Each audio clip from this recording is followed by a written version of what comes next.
we realized that there are several different models of projectors that are being utilized in the district. And while all of the tools that we showed you in the other video may look a little different when you turn your projector on, they all function the same way. So what we want to do now is we want to demonstrate from a different projector what the tools will look like. Turning on the projector and turning on the Chromebox is the same. That all functions the same way. Your remote control will be the same as well. So all of the functions and buttons on the remote control are going to be the same no matter what projector that you have. So we'll start on the right side of the board. The tools over here is where you can turn on or off the interactivity mode. So right now we're in PC interactive, and so now I can use my finger as a mouse, and I can just click to access what I want to access from my Chromebox. If I want to go into the annotation mode, I would turn that off, and now this tells me I'm now in annotation mode, and a different set of tools come up here at the bottom, and we're going to show you how they function. All right, so now that we're in annotation mode, I'm going to go through some of the tools at the bottom here. First, this arrow here, if you click it, that will hide your annotation tools at the bottom of your screen. That toggles that on and off.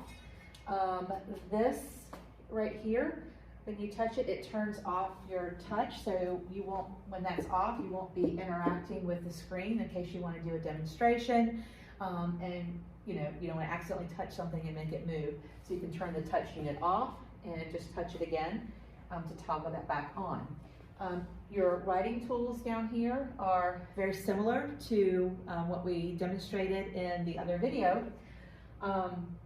There's a difference here in this first tool. You've got your markers and the thicknesses, but you also have the ability to add shapes. You can either add an outline or a filled shape there. You would pick your color first and then draw your shape out. If you want a fill box, pick the color, choose the shape, and then draw.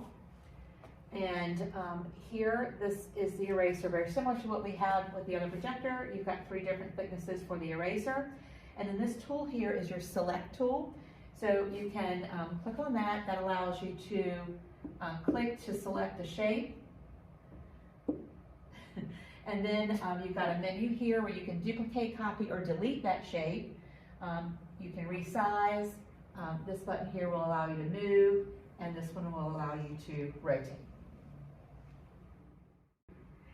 Finally, at the end of this toolbar, you've got your undo and redo buttons. So if you made a mistake, you can undo or you can redo it, and the trash can here will allow you to clear the screen. Okay, on this side of the board, we're going to take a look at these tools right here. If you click the 3 dots, we're going to kind of go backwards. Some of these are not functioning because the projector is not connected to the network. Okay, so I'm just going to, the ones that you will probably be using would be the timer, just like, and that's a function that is the same with all of the boards. And then your volume control is there. Those are probably the only 2 that you're going to use out of that menu there, the 3 dots.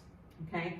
The next one here is how you can get to the whiteboard, split with what you're looking at right now. So if I click that, my interactive screen is on that side, and I can utilize the whiteboard here on the left, and my tools are still going to show up there at the bottom. So this button right here, if you click that, that will turn off your picture and sound. In case you want to get your class's attention, you can do that. Click it again, and that turns the board back on. And then finally, you have a home button. When you select that, this will take you back. If you want to go back to interactive mode, you would select that. Or you can click here and get a full screen whiteboard. And there's your tools again. When you want to get out of that, just hit home, and then you can go back to your interactive mode.